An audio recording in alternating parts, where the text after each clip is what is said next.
오늘은 6절부터 11절까지 말씀을 중심으로 해서 더 큰 영광을 바라보게 하시는 은혜, 이런 제목으로 함께 하나님의 말씀을 나누려고 합니다. 혹시 집 지어보시거나 집 짓는 것 이렇게 어느 정도 과정을 옆에서 지켜보신 적이 있으신지 모르겠습니다. 저는 이제 그 라오스 스타일로 집을 지어본 경험이 있습니다. 무려 2채나 지었습니다. 첫 번째 지었던 집은 사방이 집이라고 해봐야 5m, 6m 정도 되는 집을 하나 지었고요. 그래서 방 하나, 거실 하나 이렇게 나온 집이었습니다. 또 하나 집은 그보다는 약간 넓어서요. 6m, 7m짜리 집을 지었습니다. 그거는 방 하나, 작은 방 하나, 거실 하나 이렇게 나왔습니다. 굉장히 큰 집을 지었죠. 네, 그 집은요 설계도도 없이 집을 지었습니다. 현지 우리 동역자들하고 무려 3사람이 같이 집을 지었습니다. 그러니까 다른 사람의 도움 없이 그냥 3사람이 기초부터 시작해서 집을 지었는데, 일반 집하고는 완전히 달라서요.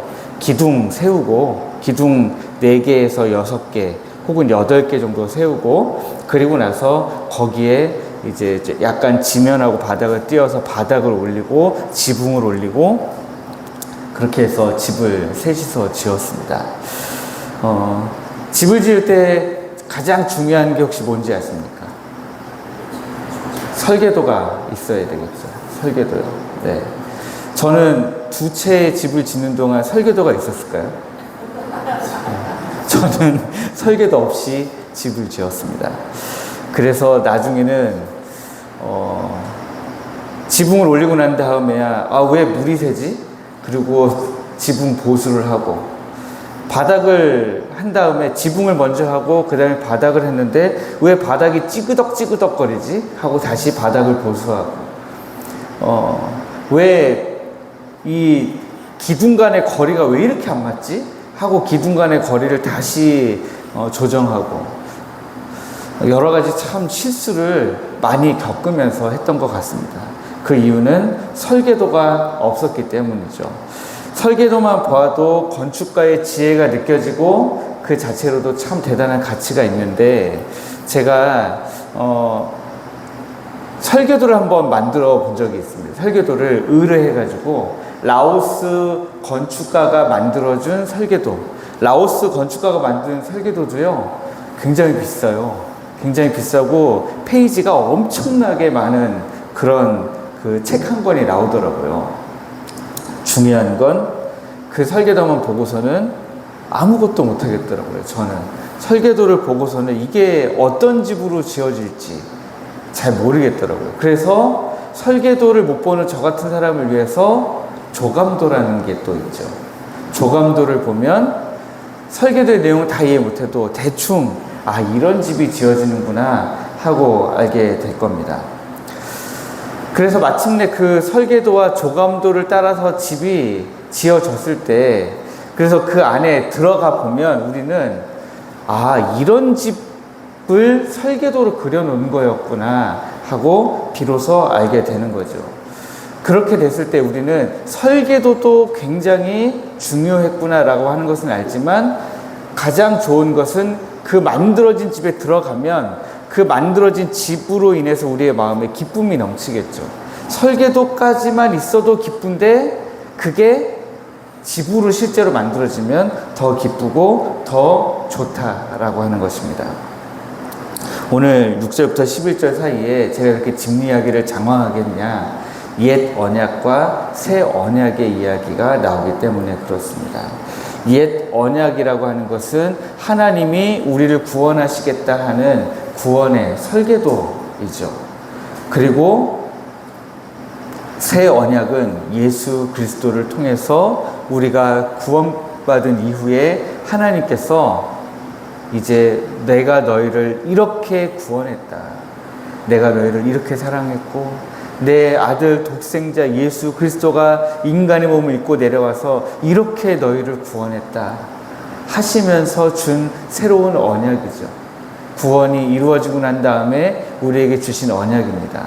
그러니까 옛 언약을 설계도에 비유한다면 새 언약은 이미 완성된 집에 들어가서 사는 사람들에게, 자, 이제 집이 이렇게 완성되었으니 이 집에서는 앞으로 이렇게 살면 좋겠어 라고 하면서 주는 그런 언약이다 라고 하는 것입니다. 그렇다고 해서 옛 언약이 아무런 쓸모가 없는 거냐? 그렇지 않다는 거죠. 7절 말씀에 보면 돌에 써서 새긴 죽게 하는 율법 조문의 직분도 영광이 있었다, 그렇게 기록하고 있습니다. 그래서 그게 얼마나 대단한 영광이었냐면 그 없어질 영광 때문에도 이스라엘 백성들이 모세의 얼굴을 쳐다도 못 봤다는 거예요. 다 없어질 것인데도 얼굴을 쳐다보지 못할 정도로 그렇게 큰 영광이었다라고 하는 것입니다. 율법은 하나님의 거룩한 뜻이 담긴 설계도였습니다. 하나님의 백성은 이렇게 살아야 된다가 아니라 이렇게 살아가야만 거룩한 삶을 살 수 있고 그래야만 구원을 받을 수 있다라고 하는 것이었습니다. 그러므로 그 율법 조문들은 너희들이 그렇게 다 살아갈 수가 없잖아. 그러니까 이것을 뛰어넘는 어떤 하나님의 더 큰 영광과 더 큰 은혜가 필요하다. 너희들이 얼마나 이것조차도 지킬 수 없는 죄인인가를 깨달아라 하는 거울의 역할을 하였습니다. 그런 가운데 예수 그리스도 안에서 새 언약이 주어졌습니다. 그 언약은 옛 언약의 영광을 성취하고 완성하는 더 큰 영광인 것이죠. 8절과 9절은 하물며라는 말로 시작합니다. 하물며 영의 직분은 더욱 영광이 있지 아니하겠느냐. 정죄의 직분도 영광이 있은즉 의의 직분은 영광이 더욱 넘치리라, 그렇게 기록하고 있습니다. 죄를 드러내고 정죄하는 직분도 영광스러웠는데 우리에게 생명을 주고 의롭다 하시는 영의 직분은 얼마나 더 영광스럽겠느냐라고 하는 거예요. 설계도를 딱 봤을 때, 조감도를 딱 손에 받아들었을 때, 야, 이런 집이 지어지는 거구나 하고 우리 마음에 기쁨이 넘칠 수 있잖아요. 그러나 그 다음에는 그 집을 짓기 위해서 얼마나 수많은 과정들이 필요합니까? 그런데 그 많은 과정들을 거쳐서 결국 집이 완성되었을 때의 그 기쁨은 정말 이루 말할 수가 없는 것이죠. 저는 5m, 6m 혹은 6m, 7m짜리 집을 짓고서도 그렇게 기분이 좋더라고요. 그 집 모퉁이를 제가 지나갈 때마다, 그래서 거기에서 잘 살고 있는 우리 동역자를 볼 때마다 기분이 좋아가지고요. 근데 그 집이 그렇게 좋은 집이 아니에요. 집에는 햇빛에 받으면 집이 완전히 더워지는, 설계도도 없이 만든 집이니 얼마나 엉망진창이었겠어요.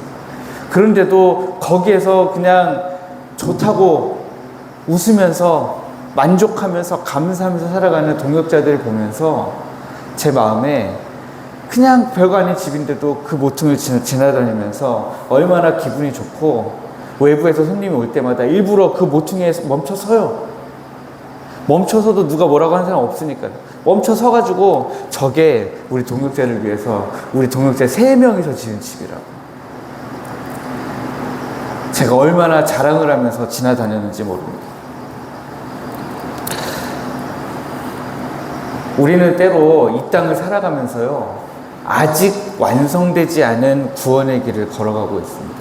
이미 완성이 됐는데 아직 완성이 안 됐어요.